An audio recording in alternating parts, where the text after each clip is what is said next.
Hello students, this is our 7th video in the International Relations UGC NET PYQ video series. So in this video series, we will be covering all the PYQs asked by UGC NET from 2014 up till June 2025 for each topic. So this topic will be regarding the United Nations. So all questions from international relations which are related to United Nations will be answered in this video. So the first question was asked in December 2014.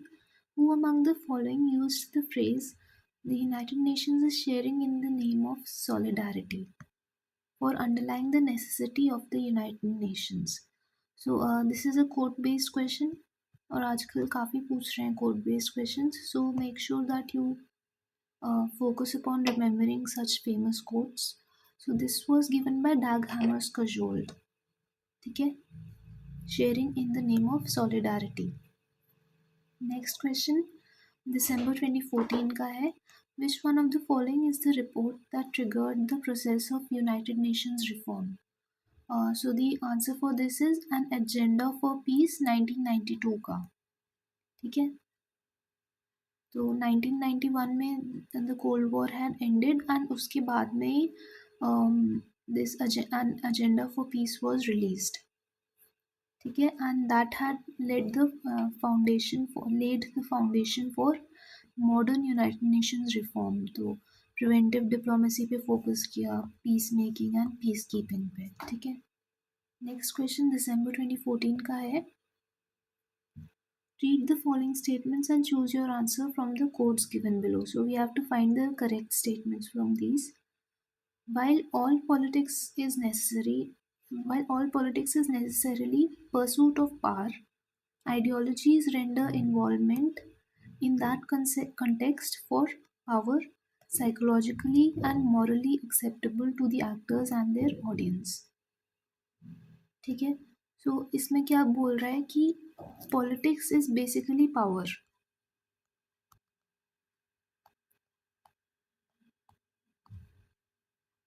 और जो ideologies होती हैं they are basically a means for attaining power and they basically try to affect psychologically influence करते हैं ideologies और morally भी influence करते हैं. ठीक है. So this is a correct statement. ठीक है. The first statement is correct. Next है the ideals of peace and of international law और eminently qualified to serve as ideologies for a policy of status quo. तो इसमें क्या बोला है कि जो पीस की जो आइडियोलॉजी है और इंटरनेशनल लॉ है they are basically aimed to serve as ideology for the policy of status quo. They help in maintaining the status quo. ठीक है. और कोई भी अनवांटेड कॉन्फ्लिक्ट्स को अवॉइड करते हैं. So this is also correct. Next है the ideology of peace has a tremendous role in attaining the objectives of United Nations. So this is also correct. Peace helps in maintaining in achieving the objectives of UN. ये भी correct है. फिर है ideology has always an edge over the national interest. तो अगर हम realism का theory देखेंगे, according to realism, national interest is supreme. ठीक है. So no ideology is over national interest. So this will be a wrong statement. So the correct answer for this will be 1, 2 and 3 are correct. The third option. Next question, December 2015 का है. Which of the following statements are correct? So the first statement is, according to Article 3 of the Charter, the countries that attended the San Francisco Conference of June 1945 and those who signed the UN Declaration on January 1st, 1942 became the original members of the United Nations. So this is correct. ठीक है. Article 3 में Article 3 of the UN Charter is related to the members of the United Nations, and those countries who had either they had signed the UN declaration, yeah, they had attended the San Francisco conference. Both of them form the members of the UN. Next statement है Switzerland became a member of the United Nations in 2003. So this is a very factual statement. इसको असली में 2002 में हुआ था, and this is a tough statement because इतना याद नहीं रहता हम लोगों को. ठीक है, so this will be a wrong statement. Next है the regular session of the General Assembly commences in September and usually goes on till the end of the year. So this is correct. ठीक है, सितंबर में start होता है general assembly meetings और it goes on till December. Next है the retiring members of the economic and social council are eligible for immediate re-election. So this is also correct. So the correct answer for this will be the fourth option.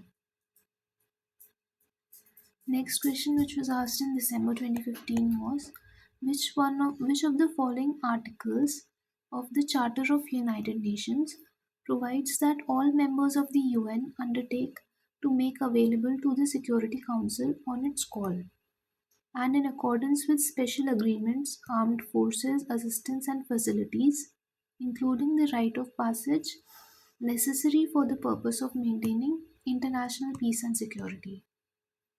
ठीक है, तो जो article 43 है of the UN charter that is regarding the council's call to action. ठीक है, उसके according the United Nations Security Council रहेगा एक, and that will be responsible for armed forces, assistance and facilities और ये राइट्स ऑफ पैसेज इन सब के लिए. ठीक है, तो ये article 43 mandates member states to provide these resources to the UNSC when required to maintain peace. This is very important. So the answer for this will be the third option. अगर किसी भी स्टेट को member state को sorry under this article जो भी member states हैं they have to provide these facilities to the UNSC so that it can do its work. तो armed forces provide करना होता है, असिस्टेंस एंड फैसिलिटीज़ भी प्रोवाइड करने का है उनको, और राइट्स ऑफ पैसेज भी if required they will be providing that to the UNSC. Next question जुलाई 2016 का है. Article 25 of the Charter of United Nations provides that the use of force is allowed for self defense. अच्छा, second option क्या है? This is wrong. नहीं रुको, वो हाँ आर्टिकल 25 में ये सब नहीं है. आर्टिकल 25 में ये दिया है कि decisions are binding. Decisions of जो सिक्योरिटी काउंसिल के डिसीजंस होते हैं दोज आर लीगली बाइंडिंग. ठीक है, तो that is all which is given in the article 25. Even though this is a correct statement but ये आर्टिकल 25 में नहीं दिया है. So the correct answer for this will be the third option. Next question जुलाई 2016 का है.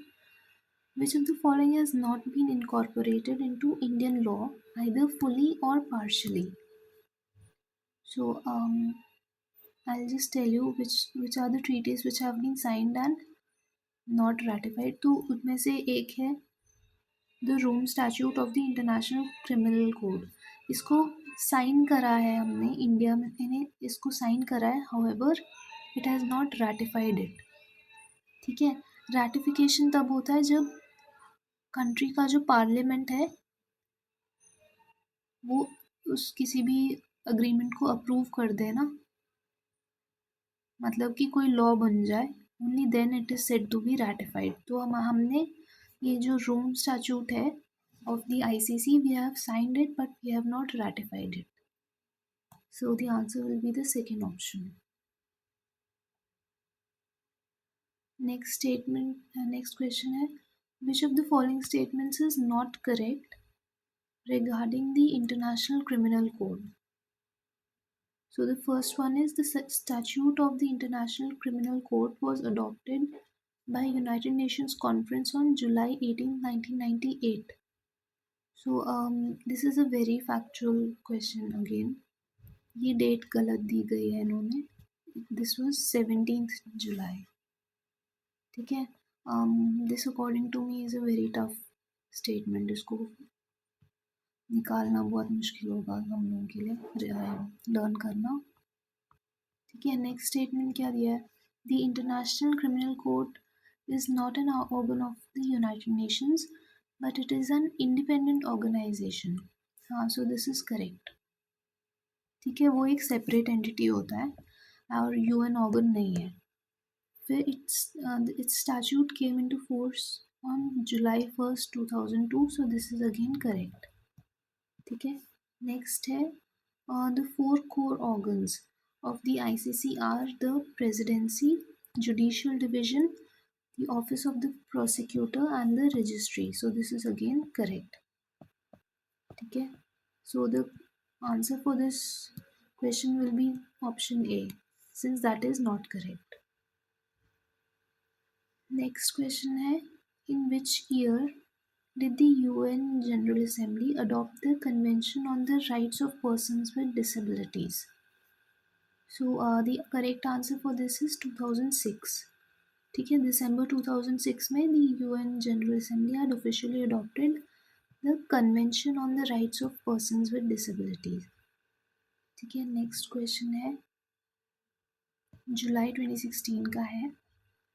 This is a match the following question. You have to match the committees of the General Assembly with the issues which they deal with. ठीक है. So the first committee of the General Assembly basically deals with disarmament and international security. इसका option 2 रहेगा, ऐसे ही लिख लेते हैं. The second committee deals with economic and financial issues. Or the third committee deals with social, humanitarian and cultural issues. Or the fourth committee deals with special political and decolonization related issues. Next है जुलाई 2016 का question है. We have to match the Secretary Generals of the United Nations with their respective tenures. So again this is a very factual and difficult question. ठीक है. तो इसमें the first one is coffee आनन. उनका था 97 से 2006 तक.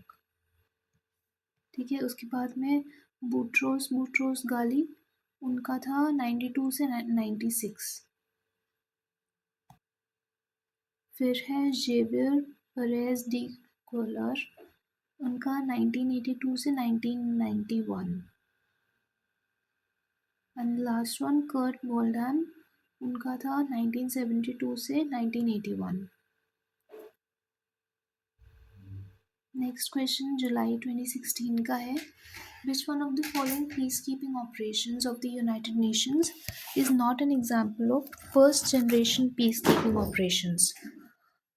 अच्छा, तो देखो first generation, I'll just tell you the difference between first generation peacekeeping and second generation peacekeeping. So first generation peacekeeping वो traditional peacekeeping है. उसमें normal ये functions होते हैं, monitoring the ceasefires, interpositional buffers create करते हैं, and consent of both the parties involved.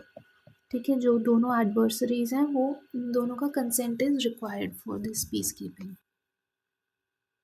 Whereas the second generation one, that is multi-dimensional form of peacekeeping. ठीक है.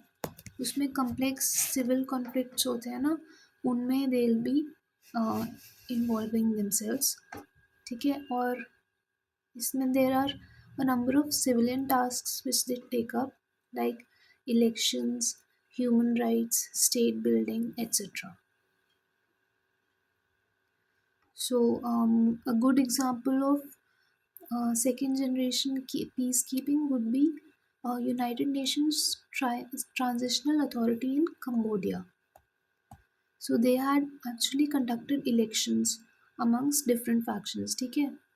तो this is a example of second generation peacekeeping. तो ये है which one of the following peacekeeping operations of the United Nations is not an example of first generation? तो ये second generation का example है.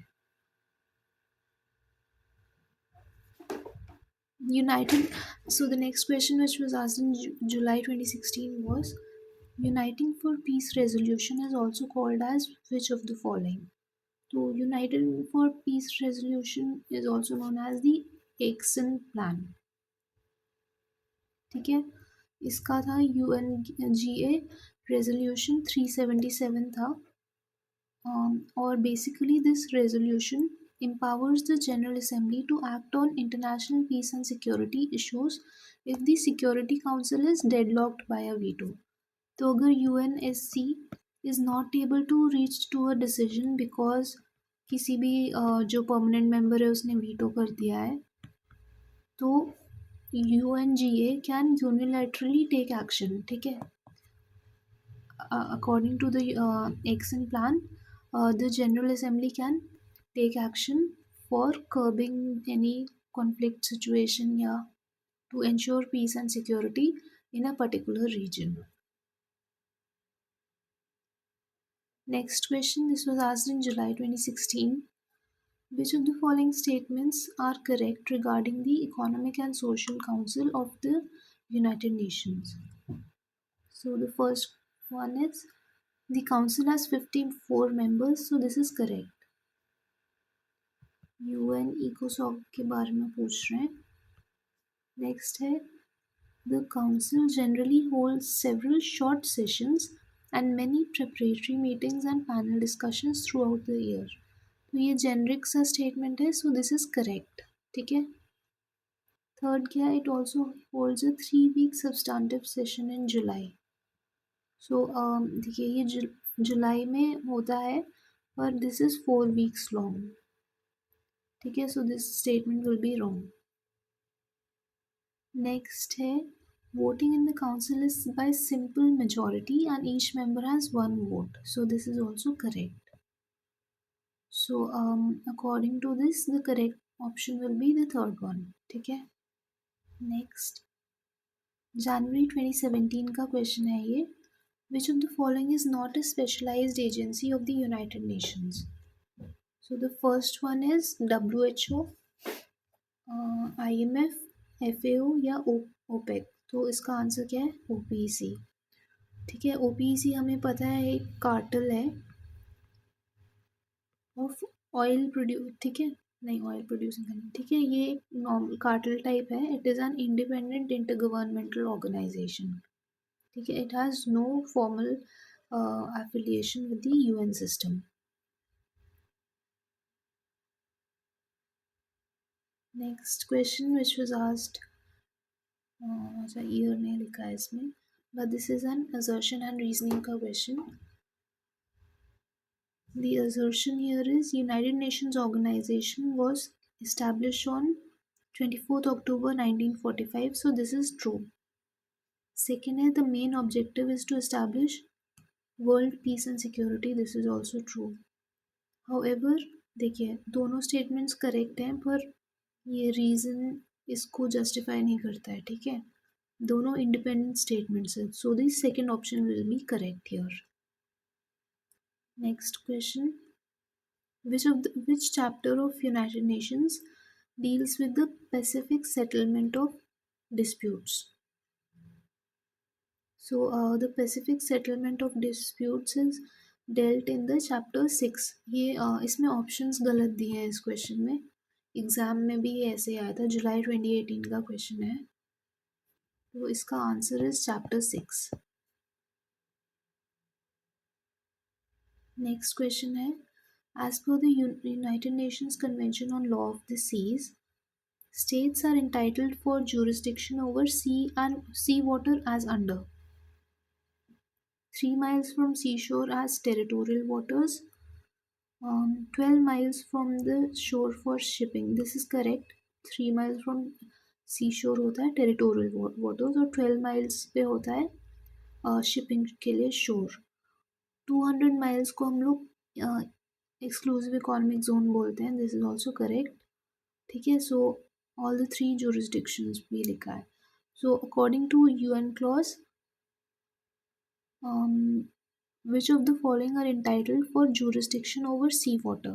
तो all three रहेगा इसका आंसर. ठीक है. So the answer will be the fourth option. ठीक है. ये डायग्राम से आप देख लीजिए. Territorial sea is up till 12 nautical miles. Contiguous zone is up till 24 nautical miles. And the exclusive economic zone is up till 200 nautical miles. ठीक है. तो मेरे को इस क्वेश्चन में थोड़ा सा कुछ प्रॉब्लम लग रहा है बिकॉज यहाँ पे जो टेरिटोरियल वाटर्स का दिया है ना, this should be 12 nautical miles. ठीक है. So I think there is some problem with this question again. Next question नवंबर 2017 का है. Which one of the following is not a part of the three pillars of R2P, responsibility to protect. तो responsibility to protect again united nations का ही एक principal है. So under that three basic principles function. First क्या है? The state has primary responsibility. तो primary responsibility किसका है? State का है. ठीक है. To protect its population from genocide, war crimes, ethnic cleansing and crimes against humanity.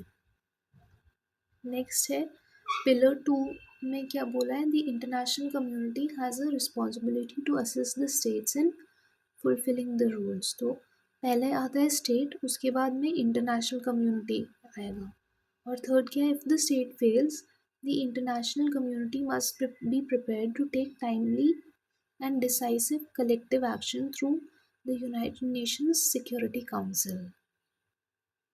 तो इसमें वही दिया है कि अगर कोई भी एक स्टेट है, उसका जो भी पॉपुलेशन है, उसके सिटीजन्स हैं, तो ये स्टेट का प्राइमरी ड्यूटी है टू इंश्योर उनके ह्यूमन राइट्स. ठीक है. एंड अगर स्टेट ये सब इंश्योर नहीं कर पा रहा है तो इंटरनेशनल कम्युनिटी रहेगा. It is their duty to help the state out.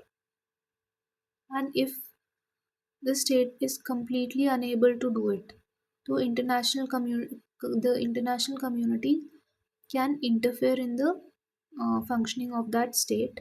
ठीक है. और collective action can be carried out via the United Nations Security Council. ठीक है. So according to this, the correct answer for this, which one of the following is not पूछा है ना, तो इसका आंसर हो जाएगा थर्ड स्टेटमेंट. नेक्स्ट क्वेश्चन जुलाई 2018 का है. Given below, this is an assertion and reasoning question.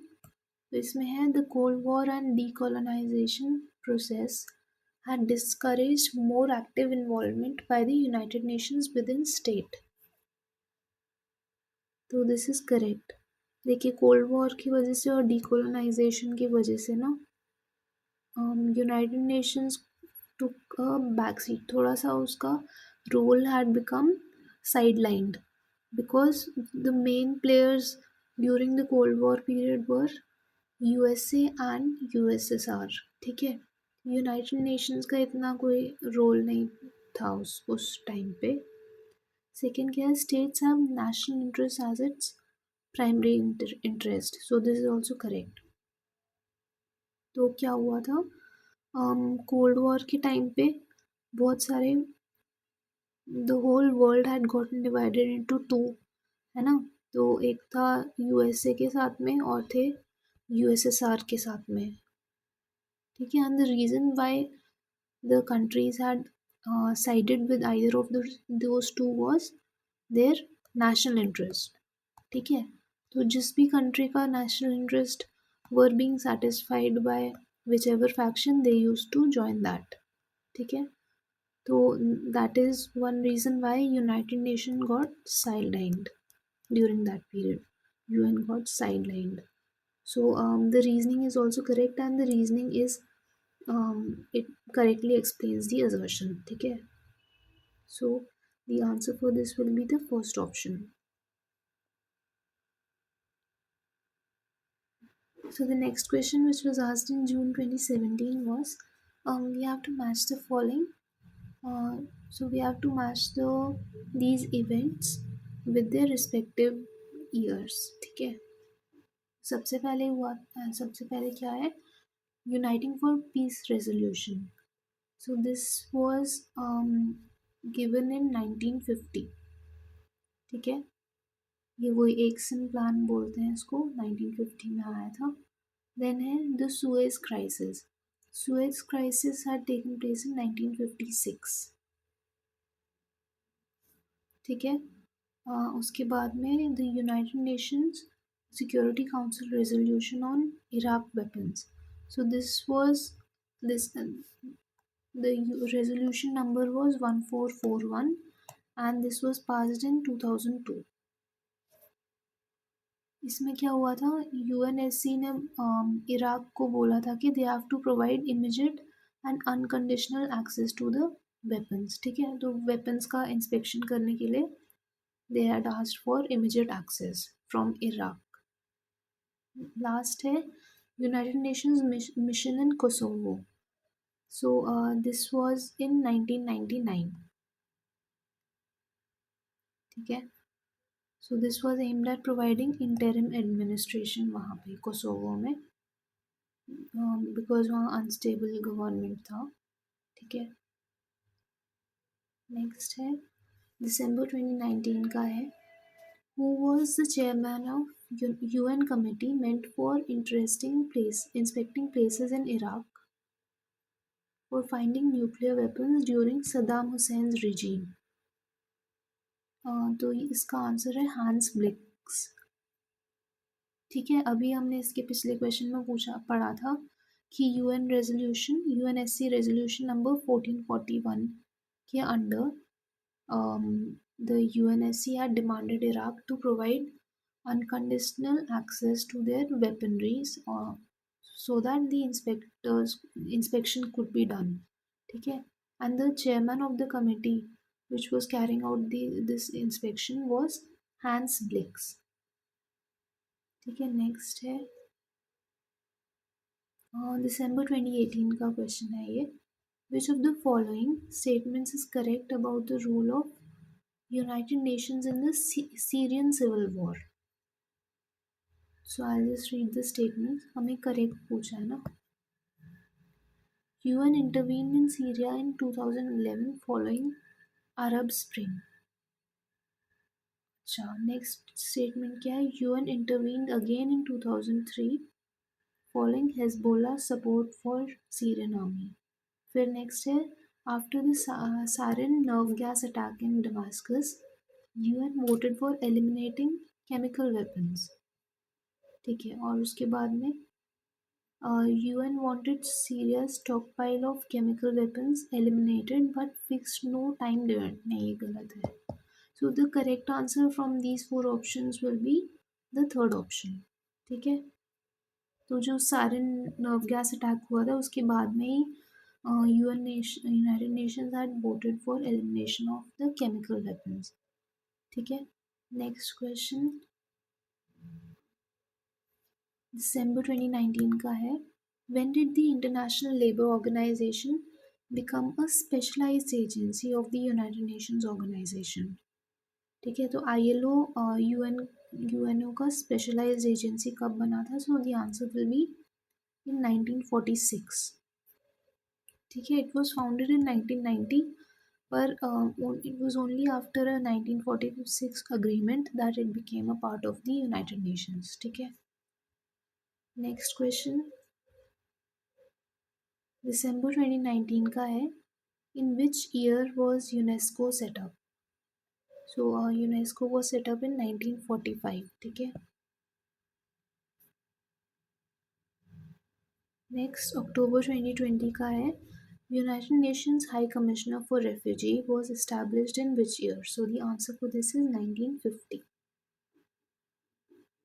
इनका बेसिकली काम क्या था, जो post world war two crisis हुआ था ना, there a lot of migrants, European migrants also, different other migrants also, who had been rendered homeless.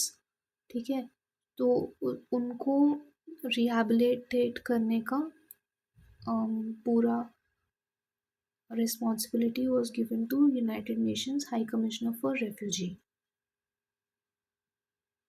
Next है अक्टूबर 2020 का क्वेश्चन है, who among the following was appointed as the जज in international court of justice for a second term? So the answer is Dalveer Bhandari. ठीक है, he is still a जज in the ICC ICJ. ठीक है, और इनका री इलेक्शन अभी 3-4 साल पहले ही हुआ था. ठीक है, अच्छा सॉरी 2017 में हुआ था. ठीक है, नेक्स्ट है जून 21 का क्वेश्चन है, why is reform of the Security Council problematic? So the options are, enlarging the permanent membership could impede decision making. हाँ, this is correct. ठीक है, अभी 5 परमानेंट मेंबर्स है. इफ़ यू इंक्रीज द, जैसे 5 में ही इतना ज़्यादा कॉन्फ्लिक्ट होता है, they are never able to arrive at a decision. ठीक है, तो अगर और बढ़ा देंगे so it will become very difficult. Since these permanent members have veto powers, तो बहुत मुश्किल हो जाएगा. So this is correct. फिर है, none of the existing permanent members are keen to give up their seats. This is also correct. ठीक है, तो अगर हम देखेंगे तो यूरोप का देर इज़ अ, यूरोप और वेस्टर्न वर्ल्ड का ओवर रिप्रेजेंटेशन है. ठीक है, so ideally their representation should decrease, but no one will be willing to give up their membership, permanent membership. ठीक है, that is also a correct reason. फिर है, it is difficult to make an uncontroversial case for any of the potential new permanent members. हाँ, ये भी सही है. देखिए, कोई भी न्यू परमानेंट मेंबर को अगर हमें ऐड करना है, so there is no fixed criteria जिसपे everyone will be comfortable with. ठीक है, तो कोई भी नया कंट्री आने का कोशिश करेगा तो some other countries will oppose its inclusion. जैसे अभी India has been asking for permanent membership for a long time, but countries like Pakistan, China, etc. oppose it vehemently. ठीक है, so this is also a correct statement. So the answer for this will be all of the above. Next है November 21 का question है, given below are two statements. The first statement is, the issue of peace and security are decided by two-third majority, including 5 permanent members by the United Nations Security Council. So this is a correct statement. ठीक है, next है, United Nations Security council represents all regions of the world in adequate manner. This is a wrong statement. मैंने अभी बोला था western nations and Europe are over represented here. ठीक है, बाकी अफ्रीका में से कुछ भी नहीं है. अफ्रीका वगैरह का कोई भी रिप्रेजेंटेशन नहीं है. They are only represented in the temporary जो सीट्स होते हैं ना यूएनएससी में, उसमें ही रिप्रेजेंटेशन है बस. ठीक है, साउथ एशिया का भी कोई रिप्रेजेंटेशन, मतलब चाइना है. ठीक है, नेक्स्ट नवंबर 21 का क्वेश्चन है, which among the following are reasons for the emergence of new colonialism? So the first option is weakened position of European powers. अच्छा, दिस इज करेक्ट. ठीक है, नेक्स्ट है rise of consciousness against imperialism. This is also correct. ठीक है, फिर India's foreign policy.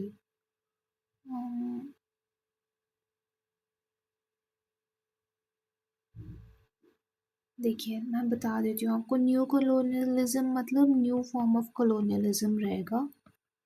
ठीक है, तो new form of colonialism will not be like पुराना वाला ना, कि military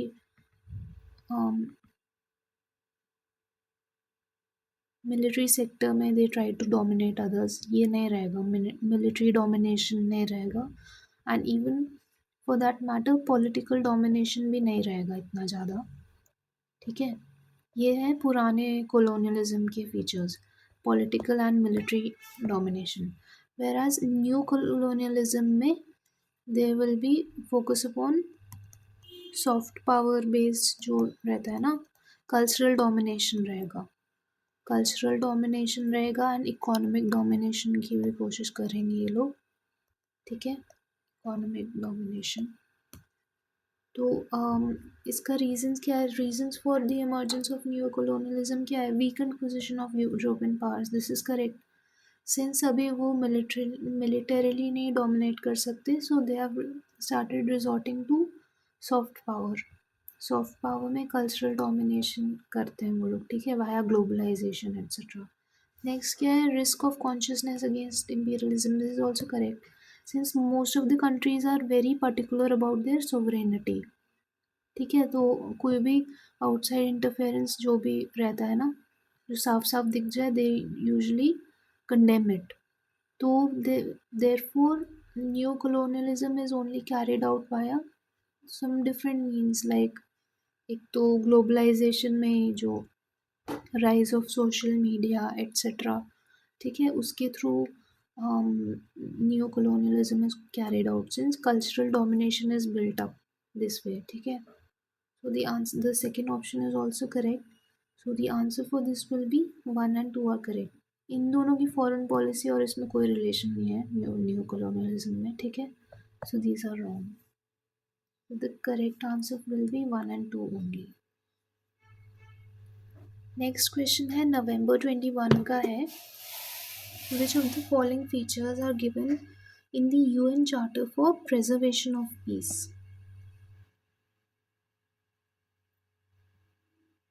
So this is a very factual question। इसका आंसर क्या है, इसका है कि for the preservation of peace, chapter 8 and chapter 7 of the UN Charter, ठीक है, they are related to preservation of peace। ठीक है, peace keeping and peace enforcement का जो चैप्टर्स हैं, they are related to preservation of peace। So the correct answer for this will be the second one। Next है अक्टूबर 22 का question है, which of the following are correctly matched? So the first one is ICCPR was in 1966, so this is correct। ठीक है, उसके बाद में convention on rights of persons with disabilities, ये था 2006 में आया था। ठीक है, not 2000। The Convention on Rights of the Child, this is also correct। ठीक है, फिर है optional protocol on economic and social rights, this is 2008 में। ठीक है, so the correct answer according to this will be 1 and 3 only. Next question है 2023 का है, arrange the following peace keeping operations in chronological order. So ठीक है, I will just tell you about the timeline. तो UN PROFOR जो हुआ था ना, वो यूगोस्लाविया में करा था, पीस कीपिंग ऑपरेशन यूगोस्लाविया में हुआ था, and this took place in 1992। उसके बाद में UN AMIR took place in Rwanda in 1993। फिर UN अमिड दरफूर में हुआ था 2007 में, and UN miss was in south Sudan, this took place in 2011। Next again 2023 का है, the Commission on the Status of Women was established by a resolution of which of the following? So the correct answer for this will be ECOSOC। ठीक है, so the Commission on the Status of Women was established as a functional commission of the ECOSOC via its resolution 11 on June 21st 1946। Next question December 23 का है, we have to choose the correct statements from these given। तो इसमें क्या दिया है, chapter 7 allows action to maintain international peace, so this is correct. ठीक है, ये अगेन बहुत फैक्चुअल है और इस यूनिट में बहुत ज़्यादा फैक्चुअल क्वेश्चन ही पूछते हैं, so you have to revise this unit many number of times so that you can answer the questions properly.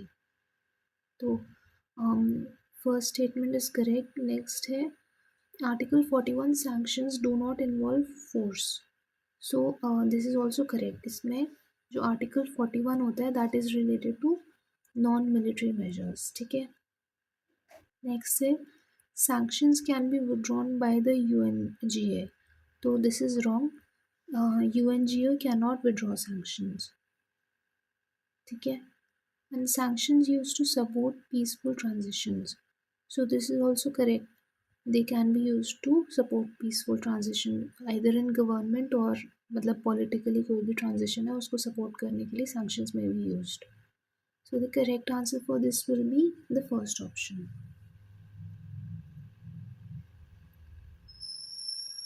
So the next question which was asked in June 25 was, in which year was Youthant appointed the Secretary General of United Nations? Again, this is a very factual and according to me this is very tough question as well. Factual and tough question है ये। 1961 में उनको appoint किया था।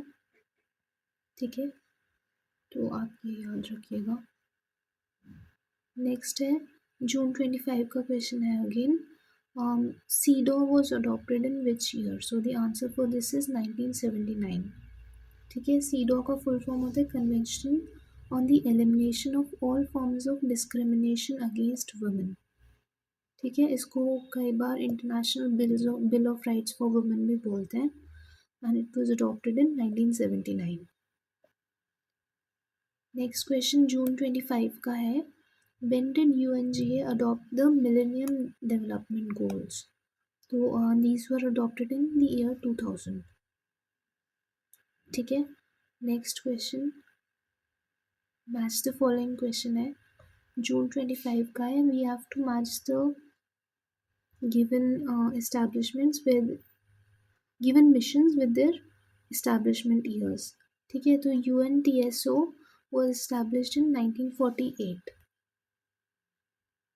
ठीक है, ये सारे पीस कीपिंग मिशंस के नाम हैं एंड उनका जिस ईयर में हुआ था वो we have to match them with दोस।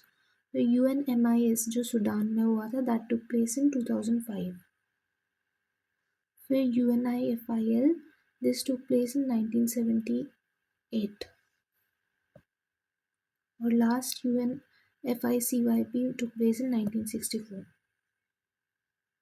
ठीक है, तो UN पीस कीपिंग मिशंस पे आपने ऊपर देखा होगा काफ़ी बार सवाल पूछा हुआ है। ठीक है, जो मिशंस और उनके करस्पॉन्डिंग ईयर्स पे और उनके नाम भी इनफैक्ट और नाम एंड कौन से कंट्री में हुआ है and the corresponding year. So this is very important, so make sure that you learn the list of all the UN peace keeping missions. ठीक है, these questions are repeated a number of times. So that is all for this video. Thank you. Please like, share and subscribe to our YouTube channel if you found this video helpful. And you can also follow our Telegram channel whose link is given below. And please comment on the videos regarding any content suggestions. Thank you.